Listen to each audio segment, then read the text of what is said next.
Hello everyone, welcome back to my channel. Welcome to the 60 Days of DevOps with Vikash series. And here we go.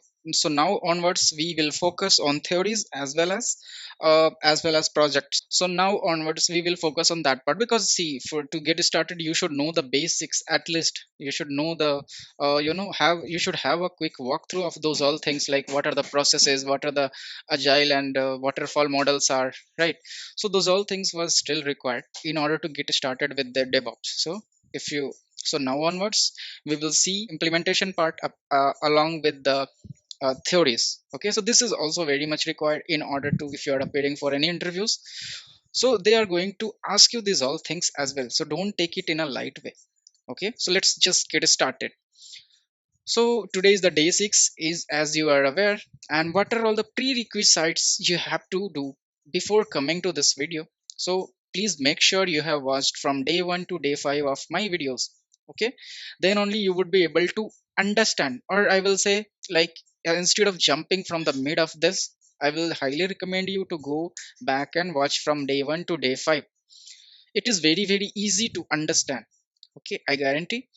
Now if you want to know what are all the topics we are covering in the particular video, I always say check the description. Okay, so in the description, if you will go there, let me show you. Like if you will search directly also, and let's choose any of the video, like I'm going to choose this. Okay, and when I am going to this description, video description part, here you will understand easily, right? Like I have included the time codes from which you will easily know which topic, what are all the topics today I have covered. You will start preparing notes for that because it is going to cover, I think, entire thing. Not entire thing, I will not guarantee, but this is 98% you should know. If you are starting with the day one, you will have a complete idea because I'm going day by day, so that, and step by step as well. So today's agenda is basically the essential services you should know as a DevOps engineer. And this is something like where we will see project as well. Like as I said, we will focus on theories. Both are important, guys. Theories plus real time implementation. So you will be thinking like, for each and every tool I'm just explaining, why don't I show the real use case, correct? So for that I have included, I think, I guess I will be including 3 of the project. So this is very minimal project you can see to get started with the DevOps. But if you want to do some advanced project, that is already in my channel. You will get 70 plus DevOps project from beginner to advanced level already. But tool wise implementation, you will get into the same video. So let me show you today's mind map. Today's topic through mind map we will see. Okay, so this is going to be our learning path. Okay, and just try to visualize this because these are the very important concept you should know as a DevOps engineer. Okay, first we will try to understand essential services, AWS essential services, you can say. Second, we will see CI/CD CI/CD tools which AWS provide you, or what will be your role as a DevOps engineer here. Third thing we will see, infrastructure. Infrastructure, these all are going to be AWS services. First, I am just trying to mind map these aspects so that it will be very easy for you to think about it. Like you should be touching upon these all aspect, correct? Now you will have monitoring, and the last one but not the least. Okay, that's it. So these are the learning path we will cover. Okay, these are just your headings, you can say, but inside this we are going to see what are all the tools we should know. Okay, and we will see project as well here. Okay, apart from the tool I will show you project implementation with each and every tool. So this is going to be very important class today.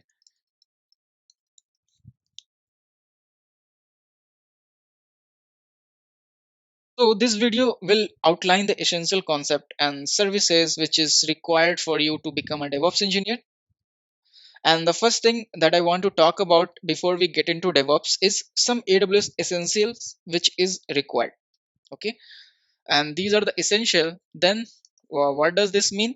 Which you can say these are a kind of building blocks. Building blocks means without knowing these services, you can't say you are a DevOps engineer or you are a cloud engineer. So what are they? Again, let me tell you using mind maps. So these are reason. First is reason and availability zone, or you can say AZ. Okay. So first is reason and availability zone, guys. What are the things we should know? Like what is reason and availability zone? Okay, so before that, let me draw the mind map. So first is reason and availability zone. Second is going to be your VPC. Third is going to be your EC2, EC2, and fourth is going to be your S3 bucket, S3 bucket, and the fifth is IAM roles and policies. So these are the 5 building block services you should know at any cost. Okay, if you are starting with DevOps. So if you don't know, that is why this class is. Okay, so let's discuss each and every topic one by one. Okay, which color do you want me to choose? Let's choose green now. Okay, now what is reason? First, okay, what is reason? Again, I will explain you through mind map. Reason is something, these are, you can say, actual geographic location, okay, where your data centers are located. So many of you may be new to cloud. So data center are, you can say, a kind of building, like a kind of building where all the infrastructure are present, in the sense, of like you are creating a EC2 instances, okay, and you are trying to accessing. So whatever thing you need in order to access this remotely, this is present somewhere, like infrastructure is lying somewhere. You are just taking some part of it, like you are taking T2 medium. Okay, so remotely you will get allocated, you will have the allocation of this particular memory. You are choosing some Windows image, so this is also here purchased. Okay, you are also purchased this as well. AWS is purchasing for you. So data center is a very big data center is a very big area where the total infrastructure is lying, okay, and that we try to access it remotely. Now, okay, how we will call something as a reason? So whatever reason will be, it should have at least one availability zone, guys. Okay, at least we will see availability zone as well. Okay, but reason can have multiple availability zone. Okay, it is actual geographic location, it should have at least one availability zone, or it can be up to up to 6 availability zone. All right. And one more thing, how you identify a reason. Okay, so if you have watched my previous video, then if you should be aware or not, let me show you again. Okay, so reason can be either, either it can be states like Ohio, Oregon, and North Virginia. It can be cities like Mumbai, London's, or it can be countries like you have Canada and Singapore. Okay, so this is the overall definition of reason. Okay, you should consider reason as something, a geographic location. Okay, so how in AWS we will find currently in which region we are going to deploy some particular resources. So for that, let's go to AWS console. Just try to log in. So today's class is very important. Just try to note down this whole concept, guys. Instead of watching this video and spend wasting your time, just watch this video once and try to make some notes. Okay, so here you can see currently we are in North Virginia, Ohio. So these are, guys, reasons. Okay, these are the name of the region and what is the particular region. US is 1, US is 2. So whenever you join a company as a DevOps engineer and you get into some project, they will tell you my infrastructure or anything you are creating should be created into these region. You can switch to another region as well. See, so I am now in OVO region. So if I will go to EC2, your resources are region specific. Okay, you can't see the running instances here because currently I am in different region. I do not have any instances running here. Okay, but again I will go back to my US East 1 region, northward, which is North Virginia. So you can see instances are running here. So many times, as a beginner, when we start, I also face the same situations, some like that those days. Like I have created the instances, like you have in Azure, right? You have in Azure, like you can create the resources, you can list out all the things at the same page. But here the case is different. You have to you have to be reason specific. So make sure you are creating in which reason, switch to that reason, and you will get all of your resources listed there. Okay, so this is how we can check the reason. Now let me go back to the board, and second is availability zone.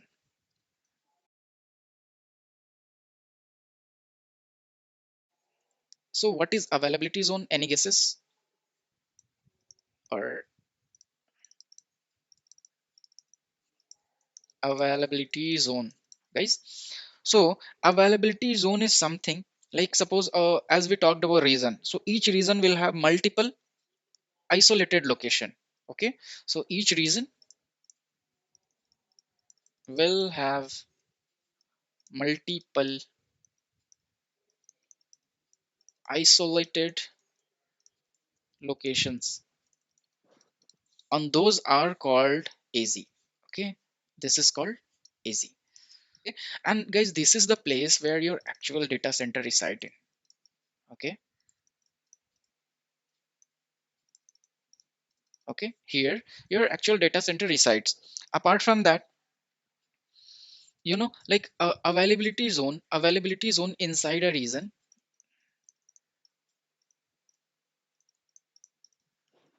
you can say availability zone inside the region are a distance of, you can say, 100 kilometer to 60 kilometer from each other.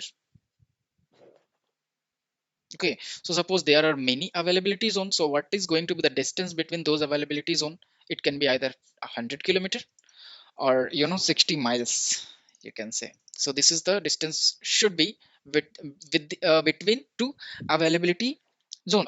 So these are the things allow AWS to achieve redundancy.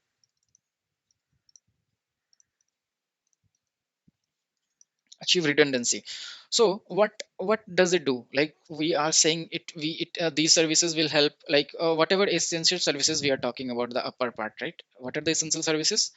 The reason availability zone, VPC, don't call it UPC. Okay, this is VPC, EC2, S3, and IAM role. So we are going to see each and every services if you are a beginner, and if you are already aware of this whole thing, that is also well and good. So don't worry if you are a beginner.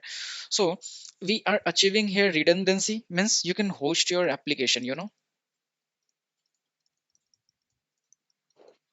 in many different reason.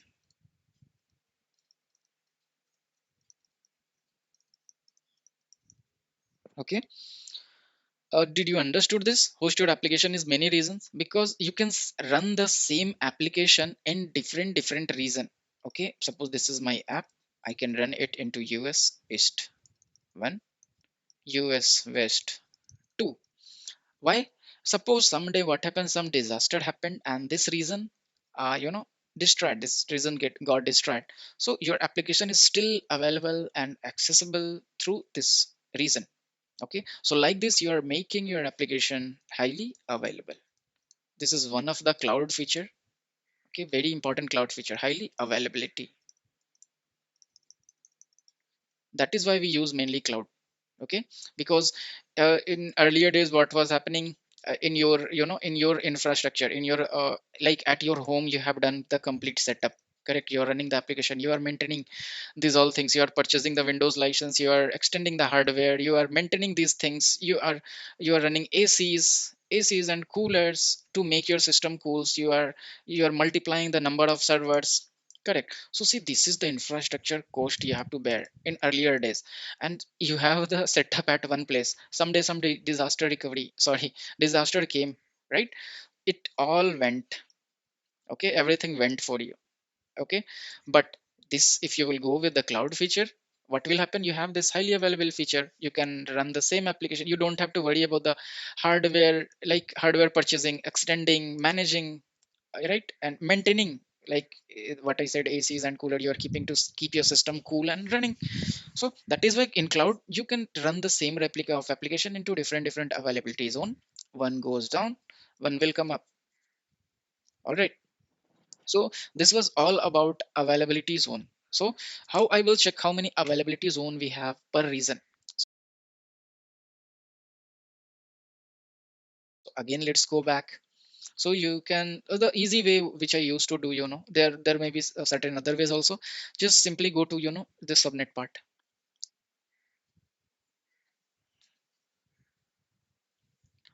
and here let's try to create a subnet. Okay, choose some VPC. So currently, see, we are in US East 1, and here I want to check how many availability zones are available. So if I will go down, so see, this is the list where I can check. Okay, 1, 2, 3, 4, 5, 6. So see, US is 1A, B, C, D, E, F. So there are 6 availability zone we have present. Correct. So this is how we can check. So these things I have already shown into my previous video. So that is why I am revising, but still you should go back and check those all things. Okay. Okay, so we talked about deploying the application in many availability zone. Sorry, reason. Now you can do what? You can deploy your application in many availability zone as well. You know how powerful it is. Okay, so suppose let me draw something for you. Okay, suppose this is my reason. This is your two reason. US East 1, US West 2. So you have your application running in this region also. You have your application running in this also. Same application, same. Okay. And you can run your application in different availability zones as well. Okay. It means like your application is running in the same region. This means only availability zones. Okay. So whenever any of availability zone goes down, you will be still able to access your application in this region through this availability zone. 1A, 1B. Hope you understood my point. So how highly available it is? It is highly available based on the reasons. It is highly available based on the availability zones. Okay. So if one will goes down, you will still have the access to your application from another region or another uh, availability zone. So that is how I have summarized the above topic. Hope you have understood why I'm focusing on that, because this is very important to understand, guys. Okay, now let's talk about VPC. This is going to be the second service essential service of AWS. Okay, that is also called building block. Okay, what it do basically.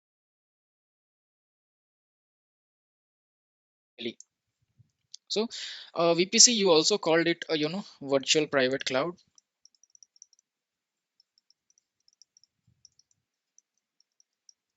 I have already talked into about this into previous video, but still I will explain the important core concept and more real time thing.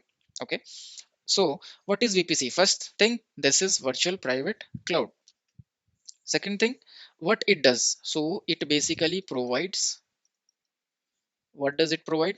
And try to understand through mind map. What does it provide? It provide you logically isolated area of AWS cloud. Okay, and what does this mean? What is logically isolated area? What can I do there? I can launch AWS resources. So guys, whatever you create into AWS, those are called AWS resources. Either resources mean either it can be EC2, VPC, subnet, load balancer, API gateway, CloudFront, anything. Okay, but we dedicate this word AWS resources means that resource only. If you're a beginner, this is for beginner guys. Okay, launch AWS resources. How launch AWS resources? If you can see this diagram, this is your VPC. Okay, you divide the VPCs into subnets. This part will be subnets, and in that subnet you place your EC2. Whenever you create a EC2, it will ask you in which subnet you want to create. Okay, so subnet is nothing but the logical partition of the VPC, you can say. And VPC, VPC is something which contains n number of IPs. So there is some calculation going ahead, I will tell you. So VPC will have a number of IPs, like whenever you have seen something like 192.168.0.0/20 16 suppose. Okay, whenever you have seen something like that, so you have to calculate. So how you will calculate?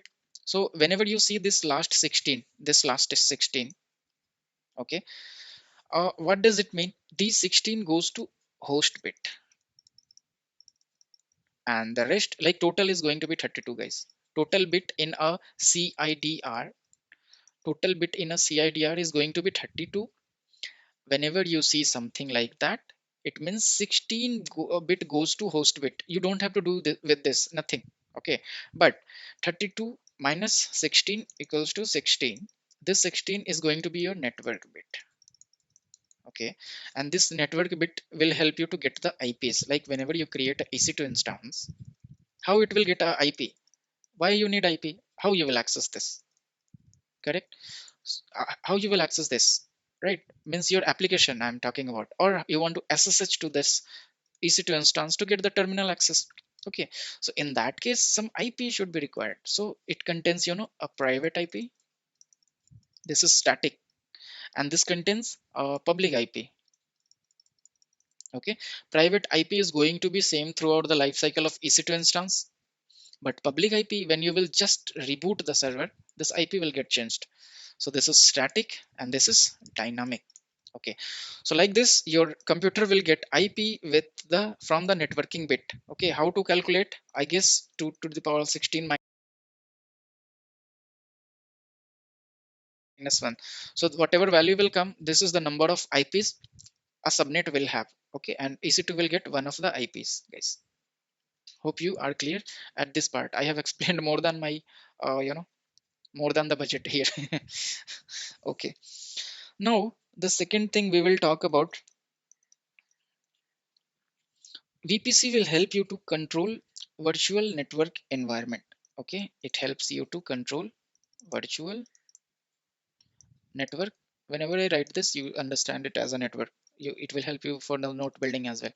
And network control virtual network environment. How it controls? So you can select IP address range.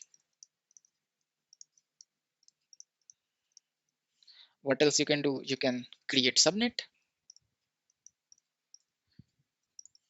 And what else? You can configure the route table and network gateways.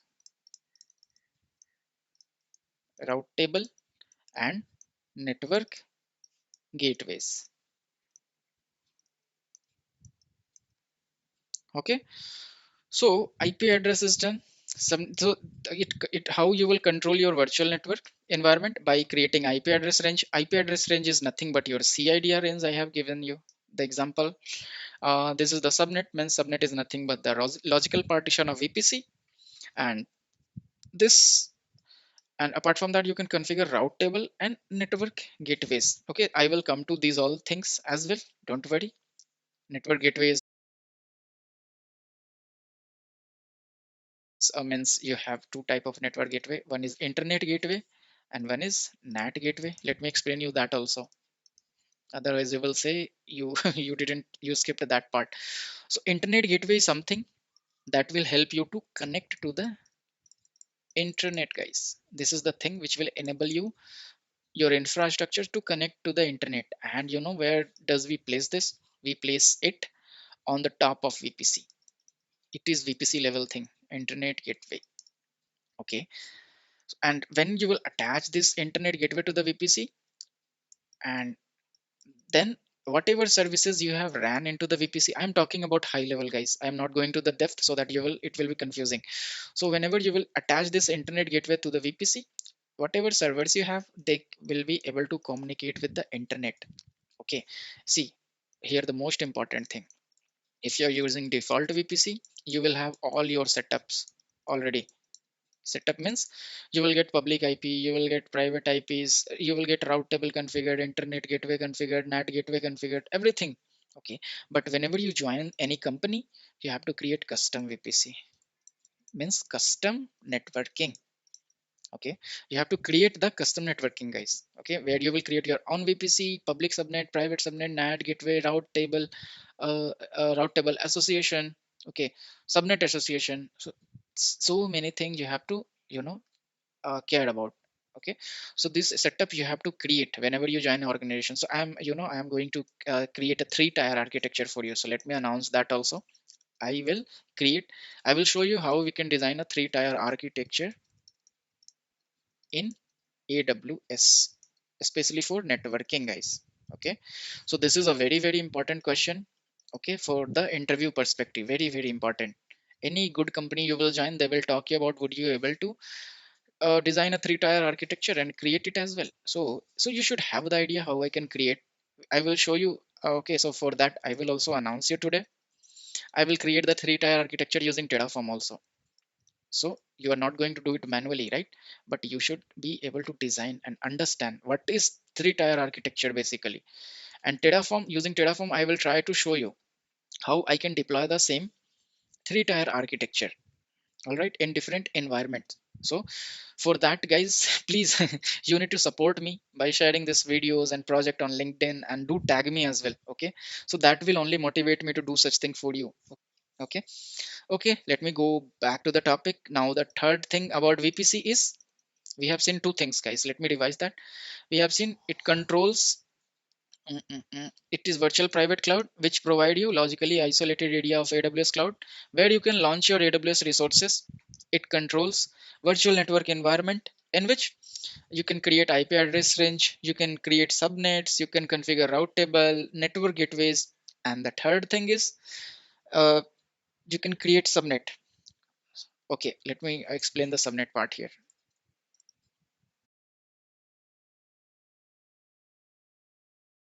If you're talking about subnet creation, then there are two type of subnet, guys: subnet and private subnet. So, what happened? Let me discuss a scenario with you. Like, whenever I take any candidate's interview, like either I'm working in the organization or somewhere. So, whoever don't know about DevOps, whenever you will ask them what is private subnet and a public subnet.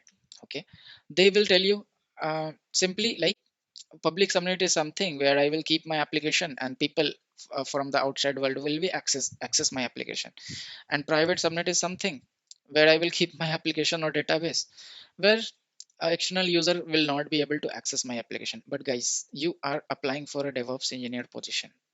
Okay, this is a kind of childish answer. Okay, so let me explain you in a beautiful way what is this public subnet. Okay, I think for that I have to explain this in the same video, but let me give you a overview. Okay, what does it mean actually? So a public subnet, suppose public subnet.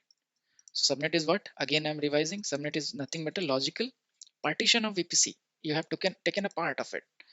Okay, and suppose you have created two subnets from the same VPC. One is public subnet, one is private subnet. This is just a name you gave.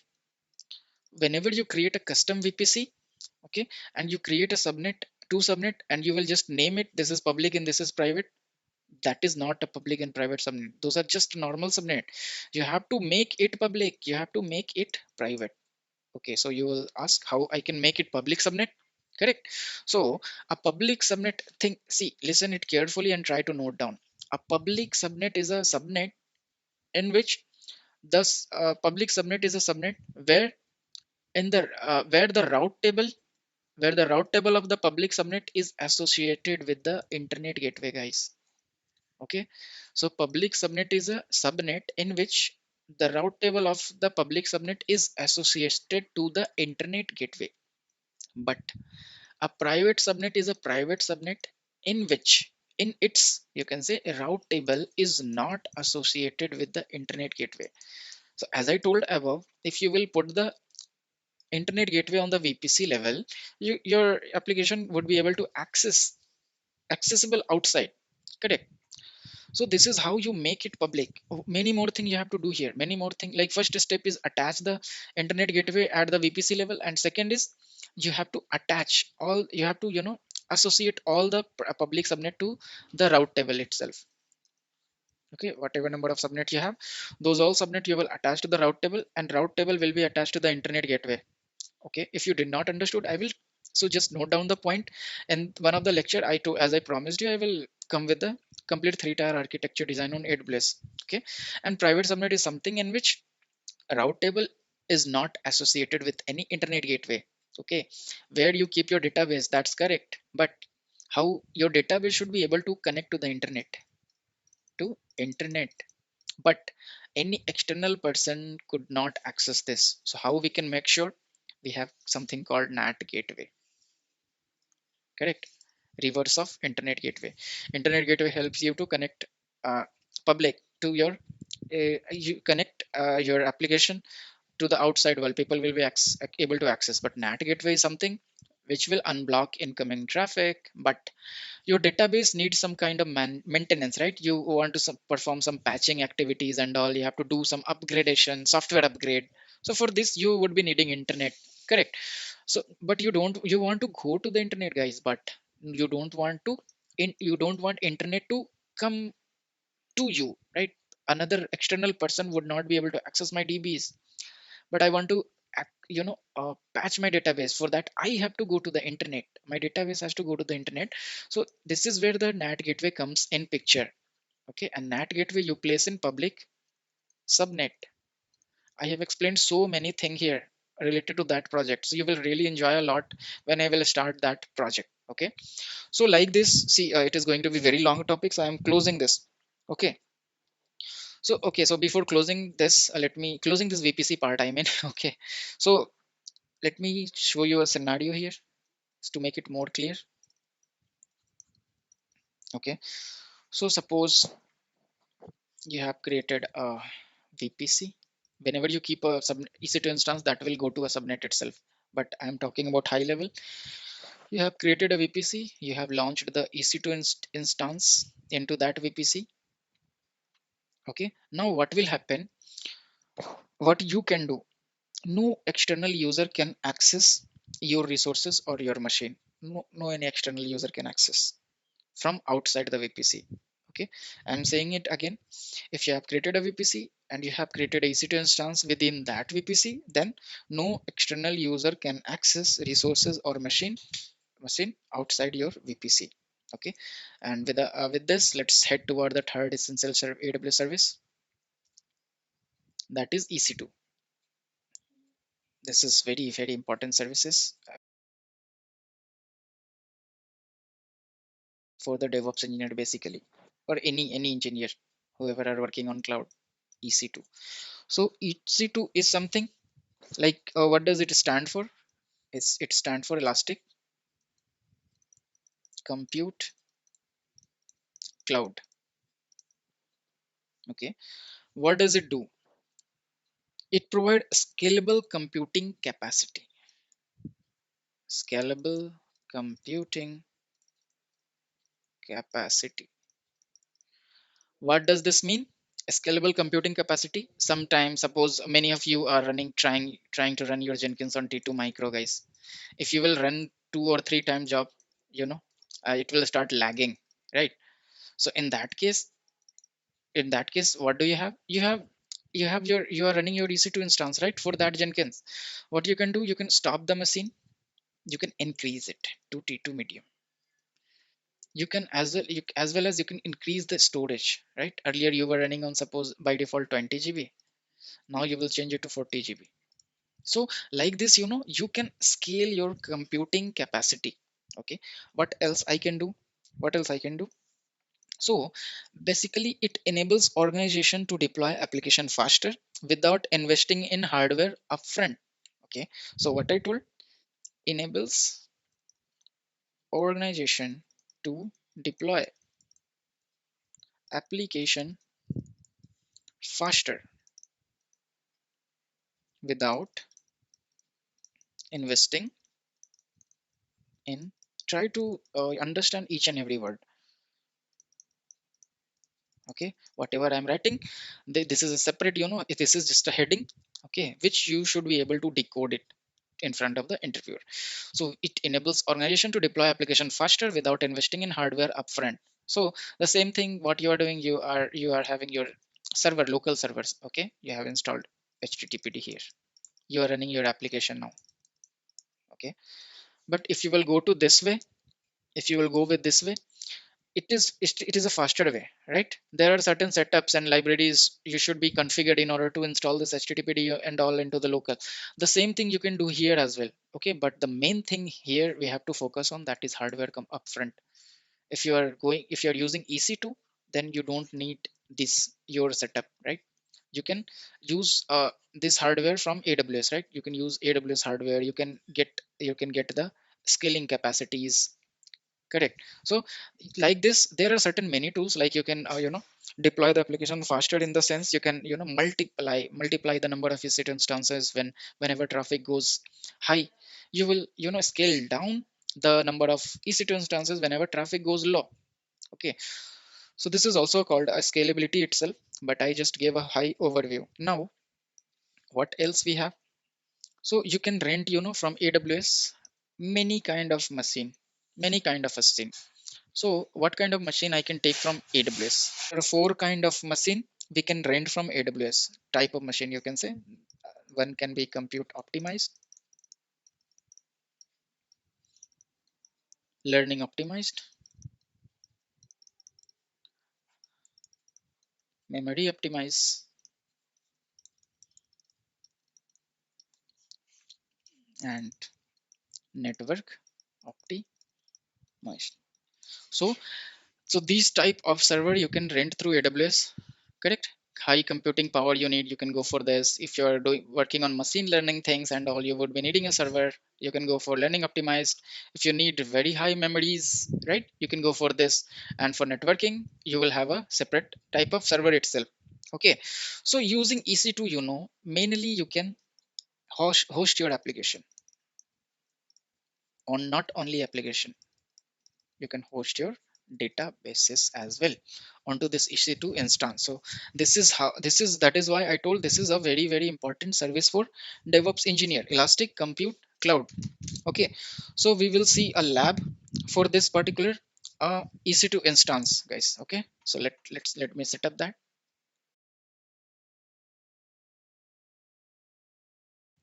So let's get started with the first project out of three, and here we will see how we can how we can host our personal application on AWS EC2 instance. So this is going to be your A of project. Like whenever you start with something, you start with A, right? So this project is going to be the A of DevOps. Okay, with this project, you are entering to the DevOps project. So basically, we will create a EC2, okay, on AWS. What will be the image I will choose? I will choose Amazon AMI. So if you're a beginner, try to do the same thing what I am doing. Okay, choose the Amazon AMI. Okay, we will create the AWS EC2, and in this AWS server, I will do what? I will install HTTPD. Or if you have heard of Apache, right? And we will see apart from that how we can enable or disable the service. Okay, like you have to restart the services in order to make it work. Okay, apart from that, we will see from the security group perspective, or you can say networking firewall perspective, how we can troubleshoot. We will see basically troubleshooting. Okay, so in simple word, okay, we will see so many things, but I will conclude in simple word. I'm going to create a EC2 instance with Amazon AMI, in which I will try to host a application, my personal application. So how can we do that? So once you will create this application and you will share this IP to anyone, they will be able to access your application. So let's start with the project implementation. So first thing is you need to create a AWS server. Let's go to services. Currently I'm in Region. Let's try to revise the concept as well. I'm in Region USS 1A. Click on the services. Go to this EC2. Let's try to create a server.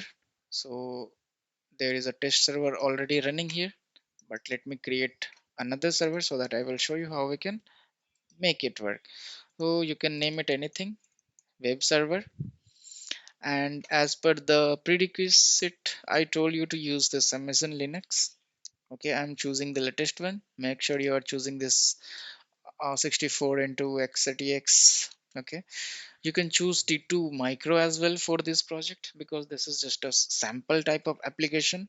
Okay, and here you can choose your keys as well if you have. So I'm going to choose one of the keys. If you don't have, you can click on this and you can create it as well.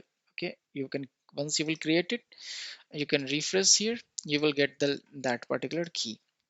This will help you to connect to the particular EC2 instance. You need, whenever you need terminal access, this will help you to access. Okay, like you have add username and password. So username will be your I will show you like Amazon or EC2 user, and the password is going to be this key, guys. Okay, now coming to the network setting. So I will leave it as it is. SSH we need. Why SSH we need? Because we want to get the terminal access of the server. Okay, secure cell. And now I will keep this as 8 GB itself. Okay, now everything is fine, then we can click on launch instances. So this is very very important form, guys. I have already told you into one of the video, complete overview I have given. Okay, this looks simple, but there are many more things you can do here. Okay, let's click on launch instances and wait until and unless it will not show you the success message. Before this, if you will click, it will not get created. Sometime I have observed. So once you will get this message, click on this EC2 instance. Okay, and here you can refresh it. So here you can see the instance state. Currently it is in pending state, so we here we have to wait until this is ready. Okay, apart from that, you have to wait until the status check is going to be 2 out of 2. Okay, when it will come into running state, it means you would be able to SSH to the server. Okay, when it will come 2 by 2, then only you, any application you are running, you could be able to access. Okay, this is for application side, and this is for just to access the EC2 instance. Okay, so right now how we can connect, just select this, click on connect. When I will click on this EC2 instance connect, so from here only I will try to connect. Okay, or what else I can do, I can take this such client. For that I have to put the key, right, whatever I have. So let's do this simple. Let's choose the simple way. I have already shown you 4 ways how to connect to this EC2 instance. How we do, how we as a DevOps engineer, we should know those all ways as well. Okay, okay, so here we go. Here we have our this Linux running. Okay, this was the very very simplest way to connect to this EC2 instance. So first and foremost thing what you have to do, you have to be a super user, guys. Sudo su. Now I have the power of doing everything. Okay, now what can I do? First thing I have to do, whenever you create a new server, first thing you have to do, you have to update the server. So dependency, it is saying dependency is resolved. No any, nothing to do, means it is already updated. Correct. Now first thing what we have to do, we have, once our server is ready, what we have to do, we have to install httpd. So for that the command is yum install httpd hyphen y. So this will take some time to install your httpd. Once this is done, let's check the status. Okay, either this service we have installed is running or not. How we can check that?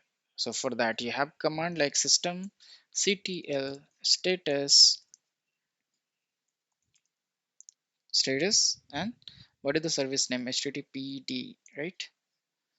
So it is saying HTTPD. Sorry, I think I done mistake. HTTPD. So you can see it is currently inactive, right? It means it is installed, but you would not be able to access this, the web page, right? You would not be able to access the web page. So leave it. I will show you something it's called troubleshooting as well here. How we will come to know like what are the things we should take care about in order to troubleshoot the thing, why my application is not accessible, why my application is not running. Okay, so now think like once we have installed HTTPD, we have checked the status. Now what I'm going to do, I'm going to do what first, I'm going to create a directory. So simple command is mkdir make directory temp. Okay, so make directory temp, and once we are here, we can go to this temp directory. So I will bring a separate, a separate session for Linux command as well, the same way uh, I have I have created for AWS CLI. Okay, now once I have created a directory, what we have to do, you have to go to a website, guys. I will put the link into the description, that is called free css something. Just try to search for this freecss.com, and here we will check for any website template. Okay, so you can suggest me which is looking good for you. Mm-mm-mm. This is looking good, right? So this looks good for me. So what you have to do here, to right click on this, and you have to click on copy link address. Okay, and this is what this jar file, this is going to be a jar file basically, that I am going to download into my EC2. So for that you have wget command. This will help you to download the packages from internet. Okay, so see, this is the link. Once I will hit, it has downloaded the gold.zip for me. All right, now what I will do, how I will check this either it's downloaded or not. For that you have to run a simple command ls-lrt. It is here, right? The gold zip. Now I can't run the zip file. I have to unzip this. How can I unzip that? Simply write the unzip command and put the command name. Done. Now once you will do ls-lrt, again you have the this folder. Let's get into the folder. Okay, and let's do ls. So these are the files you have, lrt for more description. So these are the file you have, guys. Okay, you have downloaded from the S3. So in this way only a developer develops his code and give it to you. Okay, and it is, as a DevOps engineer, your responsibility is to run the code, make the code available so that end user would be able to access this code. Now once you have untarred or unzipped the folder, what else you have to do? You have to do what? You have to do what? This is very important if you are running Apache. So what you have to do here, you have to copy everything, all the files to at a certain location, where slash www slash html. When you will get this location, when you will install httpd, then only you will get this location. Let's check if we have that. Let's go back to the terminal. Okay, and here let's do see what is currently present into this, where html, we have that, right? And there is nothing, there is nothing. Okay, so let's go back again.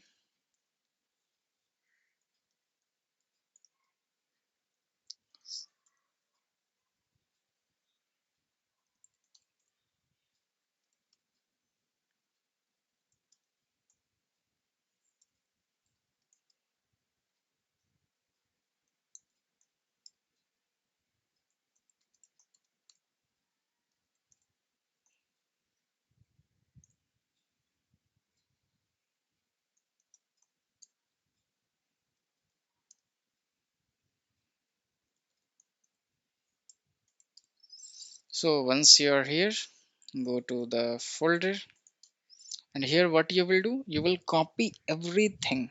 Okay, you will copy everything, or you can say you can move everything you have to that particular folder what we have seen. Move everything where www and html folder. Then we have moved everything there. Let's check it again. Okay, or you can check from here also, where www html. Without going there, you can check. Correct. Now once you have copied or moved every file to the location of the httpd or the web server, what else you have to do? Let's check the ip, guys. Once I have copied, I would be able to access this application. Okay, now I am heading toward the, you can say, uh, troubleshooting. Let's run this ip. Okay, so it is loading, right? It is loading. So you first thing, it can be like I have not exposed the http, right, into the security group. Okay, so if you're a beginner, if you don't know about security group is something which allows or disallow the incoming and outgoing traffic based on the port. So for http apache, you need http port to be opened, right? That is a t. So how I can add that into my port, how I can allow that? So this is my web server. Go to security. See, this is your security group. Click on that, and here inbound rule. Into inbound rule, you have to edit this. You have to add http. You can allow all traffic as well, but let's follow the best practices, http. And here I will choose anywhere. Okay, and let's, you can, in this way only you can add a mode also, like let's add for https as well. Anywhere, save the rules. So like this you can add. Okay, so now can I access my application? Let's try. So it is trying to access, but still it is not able to access. Correct. So what could be the second issue? We have downloaded the executable, we have placed the executable, but my service is running or not. We already have checked, right? Let's check again. Systemctl status httpd, it is dead, it is not running. So first thing you have to do, you have to enable this system, enable httpd. So it will create us, symlink here. So let's check the status now. System ctl status. After enabling, you have to start it also. Let's check the status first. httpd, it is still inactive. So after enabling this, what we have to do, we have to start this service. System ctl start httpd. And now when we will try to check the status, so you can see it is active and running. Correct. Now when I will try to restart this page, so here we go. See how this how beautiful this website is looking, right? You have your everything here. You can go switch to any pages also if you have. You can click on order now. I don't think it is going to work. Okay, you can access this also, access various pages. So like this, how beautiful this page looks like, right? So this is how you can host your web server or web application on EC2 instance. So let's get back to the another service. Okay,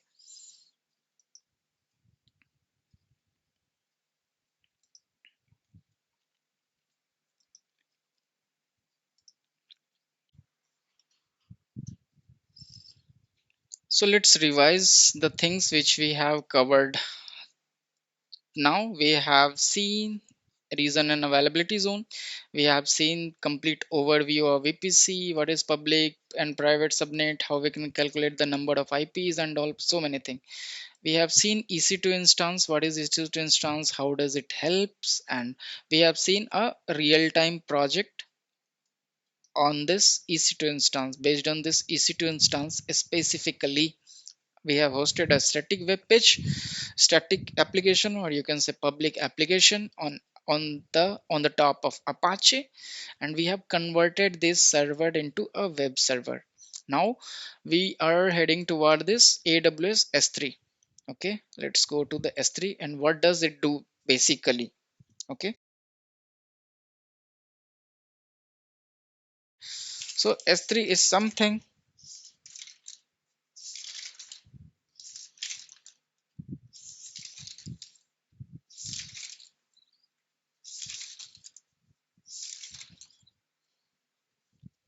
Okay, so what is S3 stands for,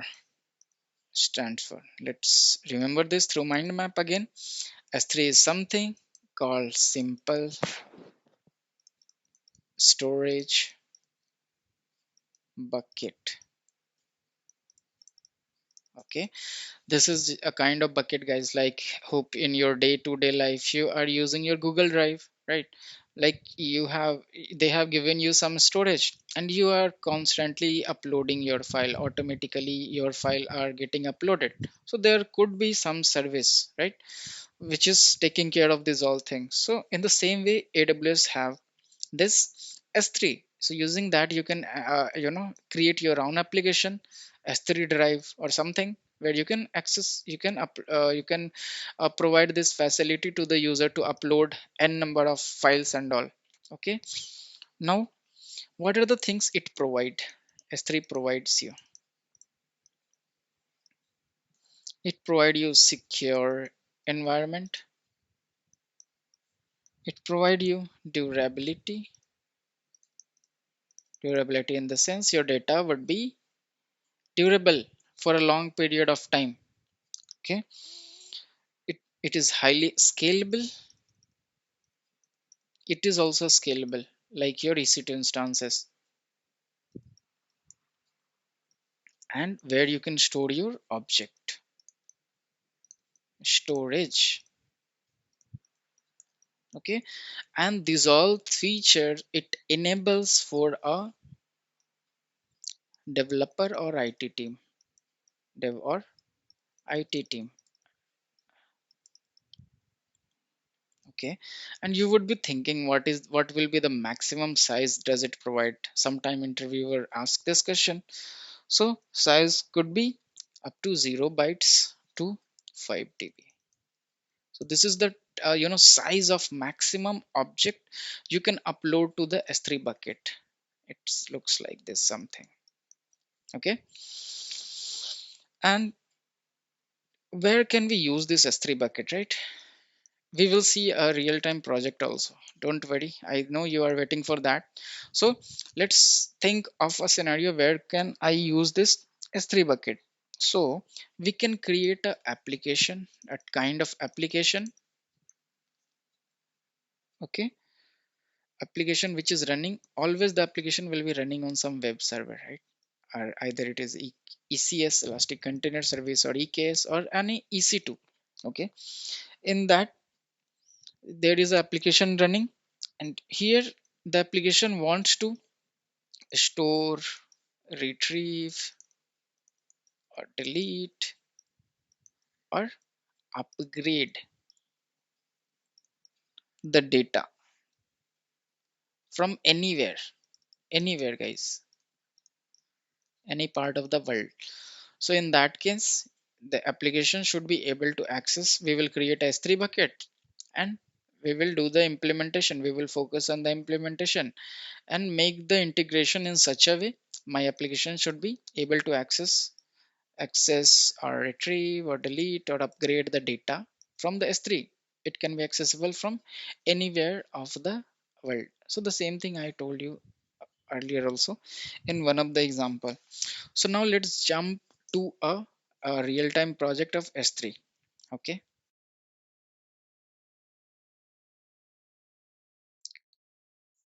So what does this project will do? Let me explain you that as well. So project out of 3. So basically in this particular series, means this video actually, AWS Essential, we are going to see 3 projects. There are a lot of more is coming on the way. Okay. So what we are going to do here, what we are going to see here, again, we will try to host a static website in AWS S3. The same thing we did for EC2 instance, the same thing you can do for S3 as well, Okay. So what are the steps we will do? We will create a S3 bucket. Okay. We have to do some setups for this while creating. Okay. You have to allow public access. Okay. In order to access the application, right? You have hosted in the bucket. And apart from that, we will try to upload the files to the S3 bucket, and we will try to see how we can frame it so that the application could be accessible to the end user. You can access to your mobile phone, you can provide this link to anyone, they would be able to access your static website. So you can host your blog website here, your own blog website, where you don't need connection with the database simply. Okay. So now let's enough of theories, let's get started with the project, how we can do that. Let me switch here, click on services, check for S3. First step is create a S3 bucket. So right now I do not have any S3 bucket listed here. I will just click on create S3. What will be the bucket name? This is the bucket name I will prefer. This is the reason I will choose in order to launch the bucket. Either this is going to be a global services, but still it is going to come into a region, right? Now you have to choose what here, ACLS object ownership is disabled, you have to make it enable. Okay. Now once this is done, you can unblock all the public access. Just say yes, and you can enable or disable the versioning, right? Versioning is something, someday you have uploaded a file, you have written hello world to it, and next day when you will upload hello world 2 and upload the same file there, you will see two version of the file. One will contain version 1 will contain hello world, version 2 will contain hello world 2, a written file. When you will go down, let's click on create bucket. Okay. Once we are having our bucket, we have changed the ownership, we have enabled the ACL, we have unblocked the public access. Now what we will do, we will get into the bucket and let's download the static file, guys.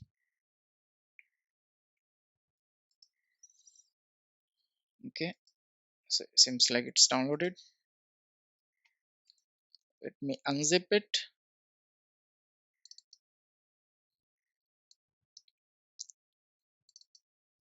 Once we have unzipped it, we are going to upload the complete files here. How we can upload it? Go to bucket, click on upload, add file.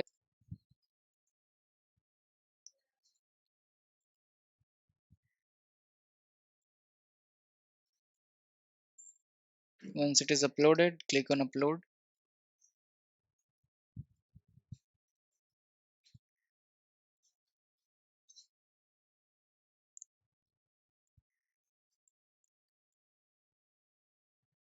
So based on your internet connection, it is going to upload the file.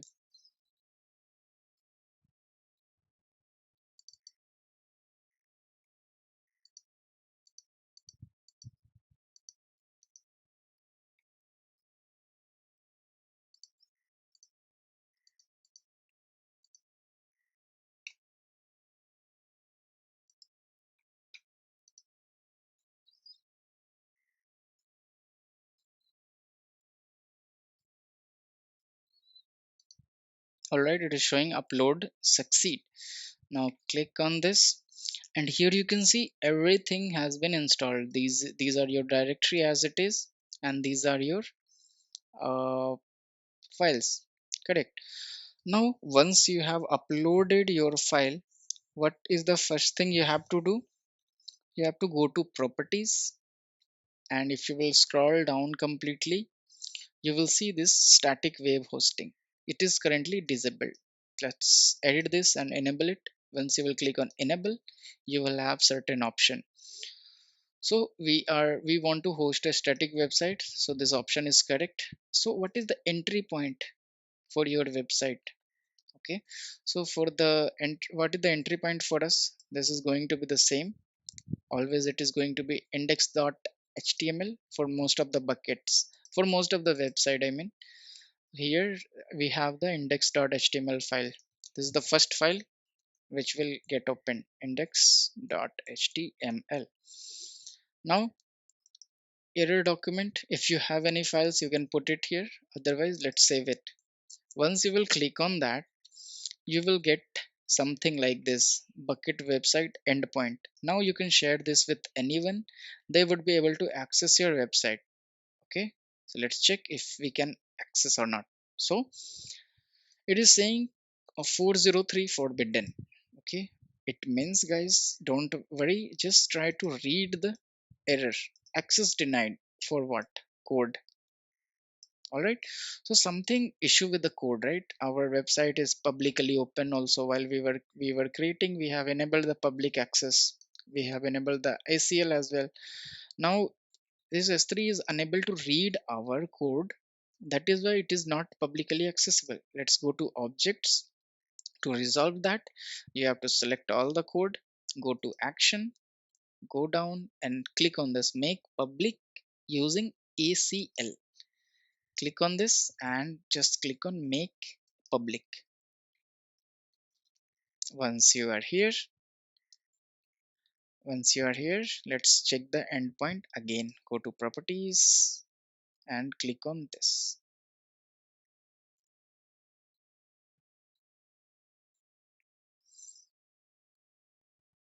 So it's loading.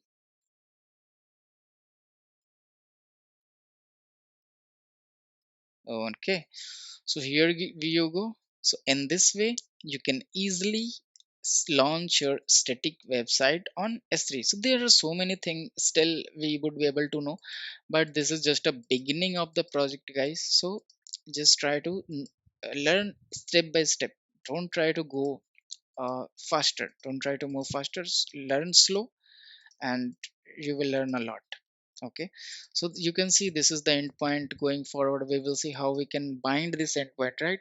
Like you have google.com something, it is meaningful, but this is something like you know it is weird to share this.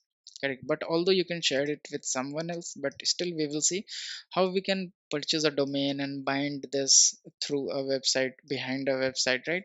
And then whenever they will hit the uh, DevOps, Mr.DevOps.com, they would be able to website. So in the backend, they are, whenever they hit DevOps, Mr.DevOps.com, they are hitting here first, then they are landing on this website. So like this, we will see the Route 53 services and all. So this was all about this. Let's go back. Okay, and what is the thing we have left here? We have left with IAM role and policies. Okay, this is going to be the last topic of AWS Essential. There are many more services still. Okay, IAM role and policies.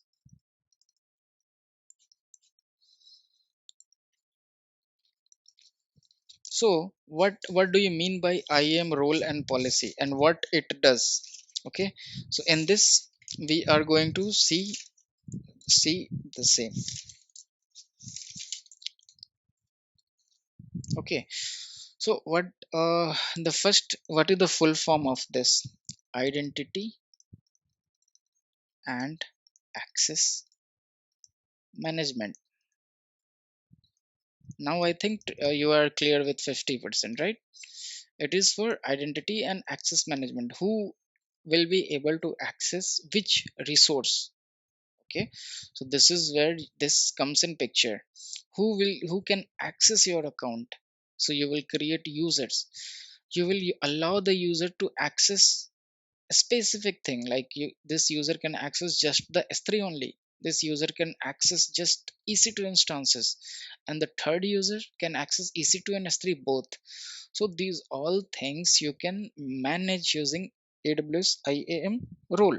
Okay, so in simple word, what we can say, it used to set users permission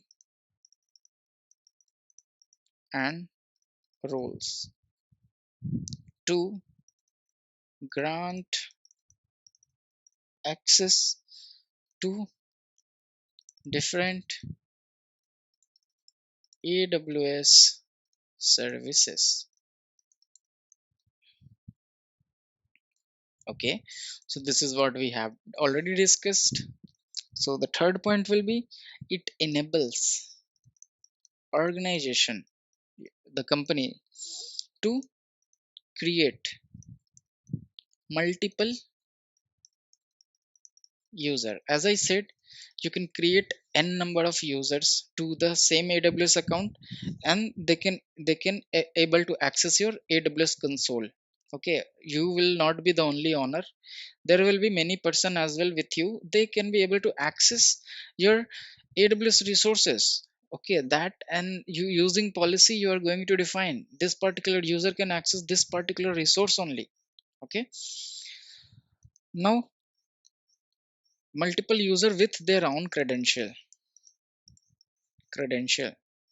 username and password kind of thing you will provide to each and every user, then only, so that they would be able to log into their particular console, and they will be able to see the particular services. Okay, and mainly it allows user to do only what their job is. Their job is S3 management, their job is EC2 management, their job is EC2 read only, list all the servers. So like this you can achieve these all things using this IAM role. Okay, so think of a scenario now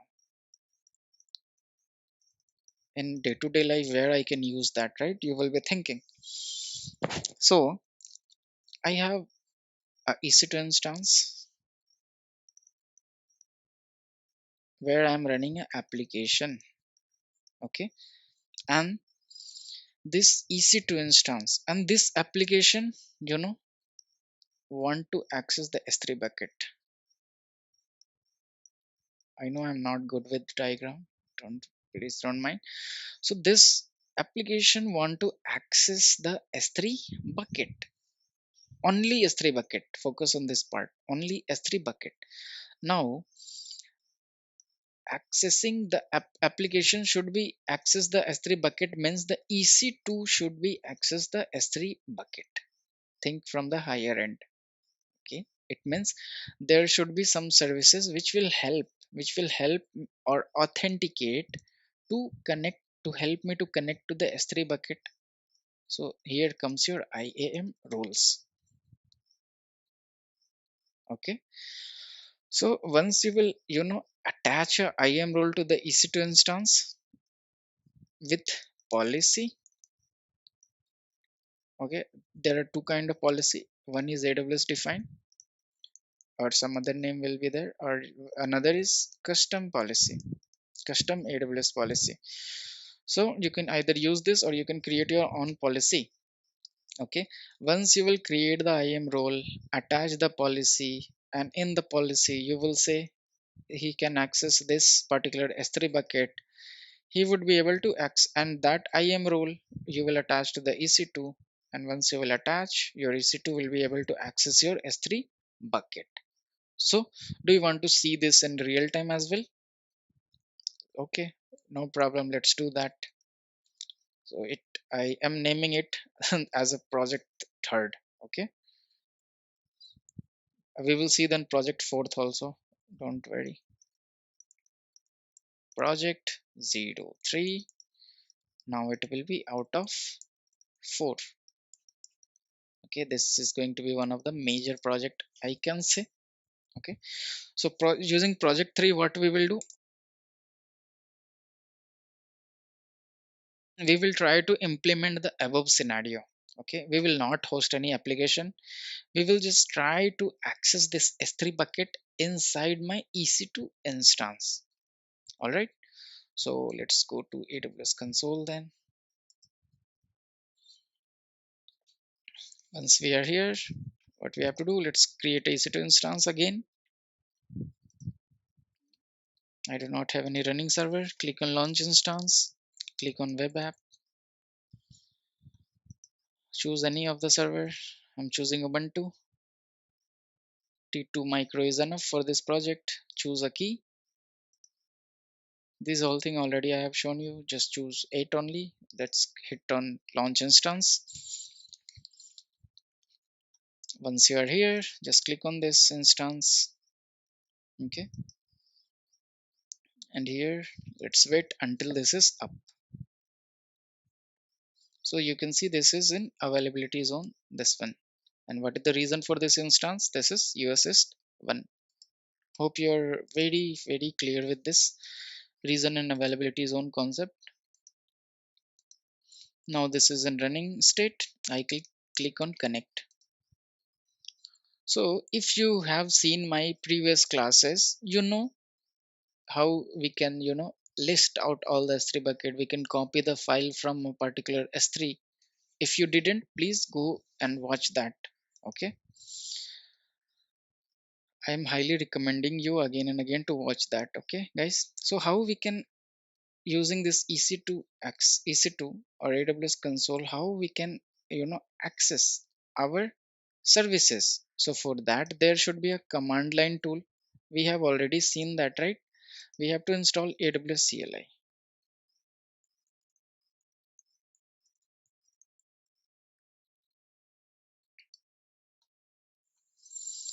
So this is the command line tool which will help you to access your applications, AWS resources, sorry. Let's run this. Make sure you are a super user. I'm a super user. Paste it, hit enter. Okay, so unzip command not found. Let's install that first. Apt get unzip -y.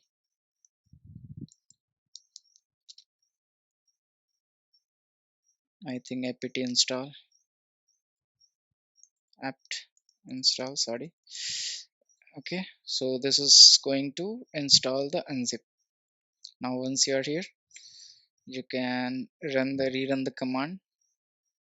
This will unzip the files and then we will install the AWS CLI. And once this AWS CLI is installed, we will try to access our applications.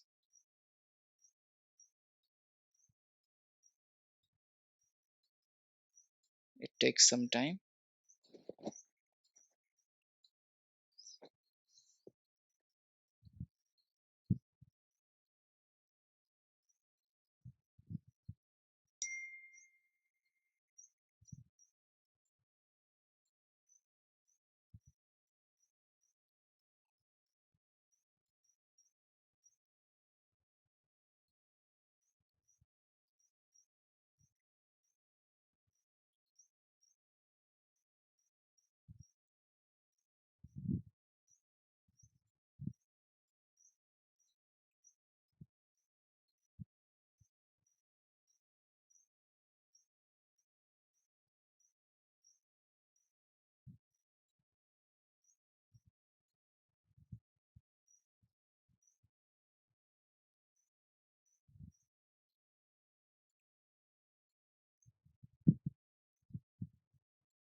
So it's installed. Let's run the third command. It will install AWS CLI. All right. So here, once AWS CLI is installed, Why does it says like this? AWS S3 ls. Let's try to hit this command.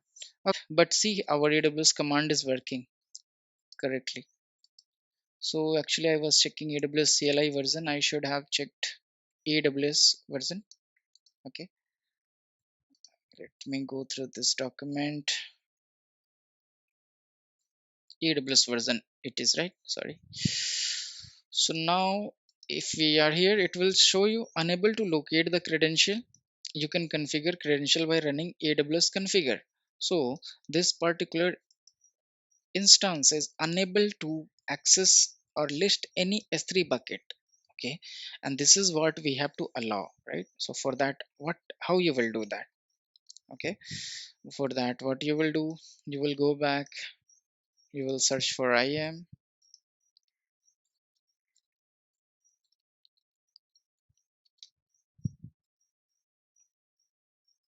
click on roles, add roles, and here for what particular purpose you are creating, make sure you are choosing AWS service, choose EC2, next click on next, and here see this is the permission of the policies, guys. Here you have to choose S3, filter it with S3. So I'm going to provide Amazon full S3 bucket access for this moment. Okay, these are the permission AWS provides you, which are already there. And here you have to provide the name of the role. I'm going to make it test or Mr. DevOps role, create role. Okay, so we are going to see something very powerful. Now this EC2 instance doesn't have access to list the S3, and once we have created the IAM role, let's go to the instances. Let's choose the particular instance. This is the particular instance. Let's go to action. Let's go to security. Let's go to modify IAM role. Now I'm going to attach the IAM role, correct? So this is the one which we have created. Click on update IAM role. Now you have given the power, complete S3 power to this EC2 instance, guys. Okay, so see, if you will do, it takes some moment sometime, so don't worry. Now you will do AWS S3 ls. You can see it is showing one bucket is there. See, this is the bucket we have saw, right? We have created. We can check the files as well. S3 ls.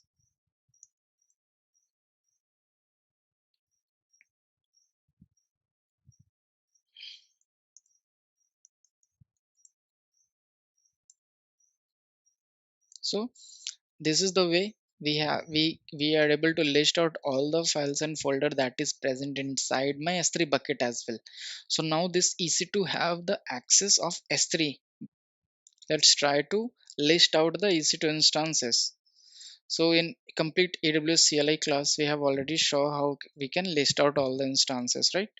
So when you will use this command, and let's try to check either it is able to access the instances as well or not. So see, so you this EC2 has given the power to access just the things related to S3. It can delete it as well. Okay, that is why complete permission is not a good practice to give. Okay, you should be able to write custom policies that in the coming class I will show you how we can write that as well. But focus on this part. Currently this AWS EC2 is able to access this EC2 instances. Okay, so this was all about the third project, you can say. Okay, in going forward classes we are going to see many services. Okay, so for your information, let me put out all those things what we will see in the next class. Okay, so we will see various services, or maybe I will try to include the project as well as we have done in the same way. So based on the response only I will upload the project, like I will add the project within the video. So please do share on the LinkedIn. Okay, and that will help me to do more for you. So like coming to the learning path.